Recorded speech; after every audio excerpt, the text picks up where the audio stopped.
यह कहानी है महाभारत के द्वापर युग की। यह हर कोई जानता था कि कौरव पांडवों को हमेशा अपना शत्रु मानते थे और कैसे भी करके उन्हें मारने की योजना बनाते थे। एक बार 5 पांडव और कुंती वर्णावृत नगर में थे। तब दुर्योधन ने उन्हें मारने की योजना बनाई। उसने पांडवों के विश्राम के लिए लाक्षागृह यानी लाख के महल का निर्माण करवाया। लाख ऐसी चीज होती है जो जल्द ही आग पकड़ लेती है।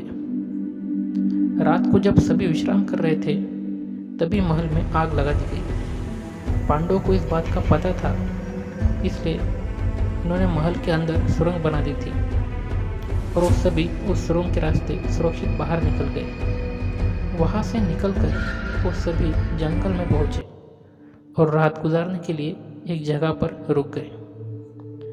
भीम ने कहा, आप सभी सो जाइए, मैं यहाँ पर पहरा देता हूँ। उसी जंगल में हिडिंबा नाम का राक्षस अपनी बहन हिडिंबा के साथ रहता था। वह इंसानों को खाकर अपनी भूख मिटाता था। उस रात राक्षस ने अपनी बहन हिडिंबा को कहा कि उसे भूख लग रही है, वह इंसानों को पकड़कर लेकर आए। भाई की बात सुनकर हिडिंबा जंगल में यहाँ वहाँ घूमकर किसी मनुष्य को ढूंढने लगी। तभी उसकी नज़र भीम पर पड़ी और वह भीम पर मोहित हो गई। उसने मन में सोचा कि अगर मैं विवाह करूंगी तो इस महापुरुष से ही करूंगी, अन्यथा अपने प्राण त्याग दूंगी। यह विचार कर हिडिंबा सुंदर स्त्री का रूप बदलकर भीम के पास चली गई और विवाह का प्रस्ताव रखा।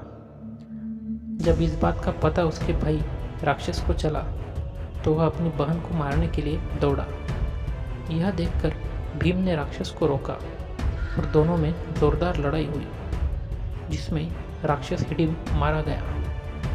और ये सब शोर सुनकर कुंती और चारों भाई भी नींद से जाग गए। जब भीम ने हिडिंब का वध किया और सभी पांडव माता कुंती के साथ वन से जाने लगे तो हिडिंब भी उनके पीछे पीछे चलने लगी।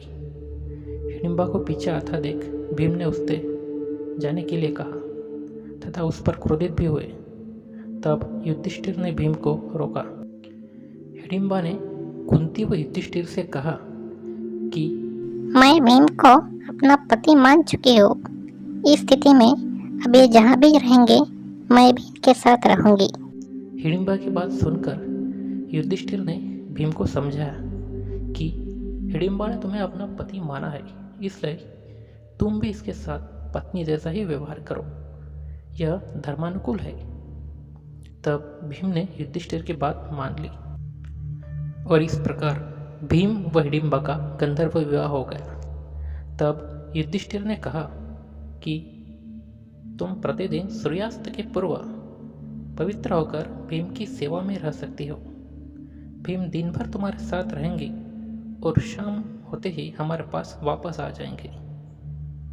तब भीम ने कहा, ऐसा सिर्फ तब तक ही होगा जब तक हिडिंबा को पुत्र प्राप्ति नहीं होगी। हिडिंबा ने भी स्वीकृति दे दी और भीम के साथ आनंदपूर्वक जीवन व्यतीत करने लगी।